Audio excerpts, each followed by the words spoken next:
A disaster will happen in Seattle, but no one knows when. When it does, the city's normal services and emergency systems may not be available for 3 or more days. We may have to rely on our own resources during that time. But how can a person get a high priority message regarding serious danger and a request for emergency services from your neighborhood to the city's Emergency Operations Center, or EOC? Volunteers from some of your Seattle neighborhoods are planning and practicing disaster response radio communication with the EOC from emergency communication hub sites in Magnolia, Inner Bay, Queen Anne, West Seattle, Wallingford, and Capitol Hill. This DVD will show you how a person would be able to get a high priority message from his or her neighborhood to the EOC and receive a response in case of a disaster.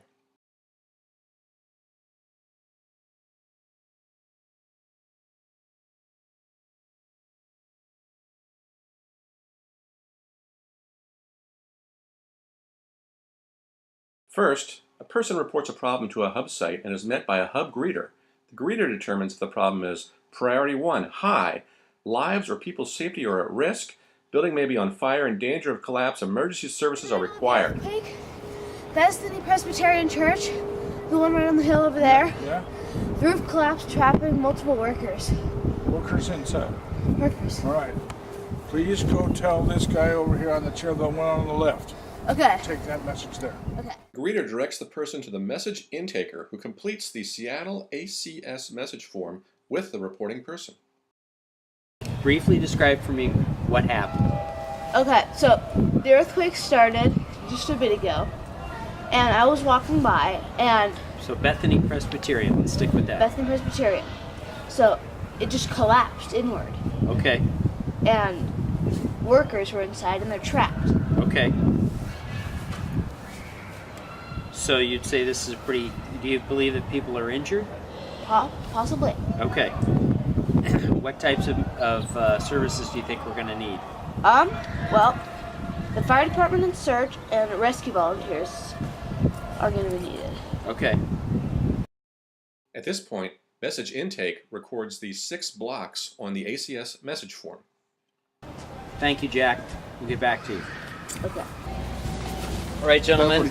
Message intake passes the completed message form to the message manager, who prioritizes it with all the other outgoing hub radio traffic lined up for the hub radio operator. The local hub radio operator transmits this information on this message form to the hub's area net control. This is the radio operator who sends and receives all radio traffic from the hubs located in Magnolia, Inner Bay, Queen Anne, etc., to the EOC by handing off these messages to an amateur ham radio operator. The area net control operator may not be located at the hub, but rather where it's possible to meet up with the ham operator, a member of Seattle Auxiliary Communication Services deployed by the EOC. Alright, this is West Queen Anne Playfield. We are reporting a Priority 1 disaster. This is a drill. Over.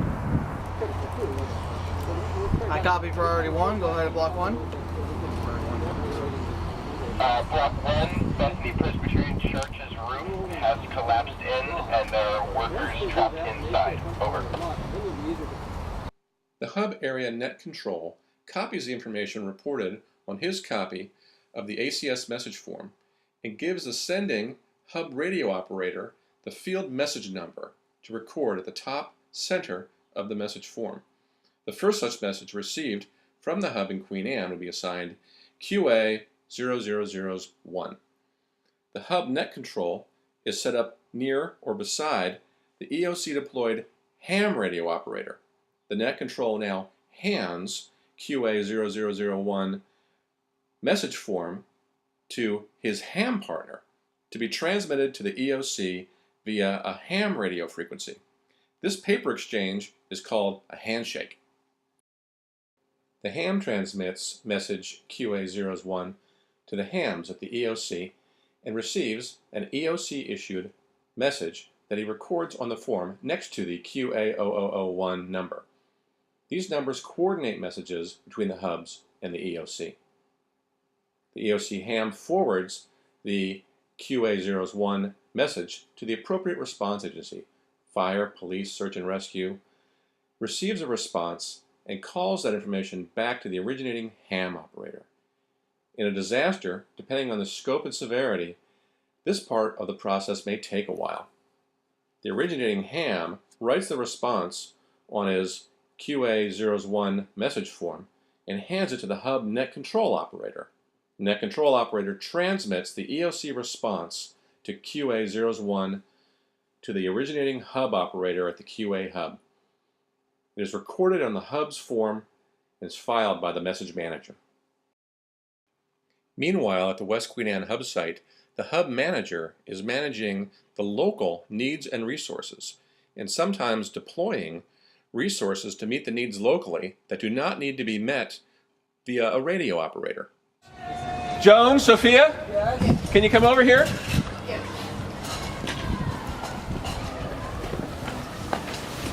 All right, so come over here. Joan, you're familiar with these first aid kits, and Bethany Presbyterian Church sanctuary has collapsed, and there are construction workers inside. So you're not to go inside where it's dangerous, because that's search and rescue. But if you can be there with your first aid kits to help anybody who needs help, that would be great. And as a buddy system, if you guys could go, we'll send out some other folks to join you as soon as we can. Okay. That work? Yeah. All right? All right. We have him. As you can see, this process has many steps and needs many volunteers along the way to make it happen for 24 hours a day for 3 or more days after an event that overwhelms Seattle's normal resources. We encourage you to prepare yourself, your home, and your immediate neighborhood to be prepared to respond and survive. Some neighborhoods are focusing long-term efforts on a new level of resiliency through radio communication among themselves and with the City of Seattle's Emergency Operations Center. To participate in the Emergency Communication Hub Response Plan, please contact volunteers at any of the organizations listed on the Office of Emergency Management Neighborhood Preparedness website.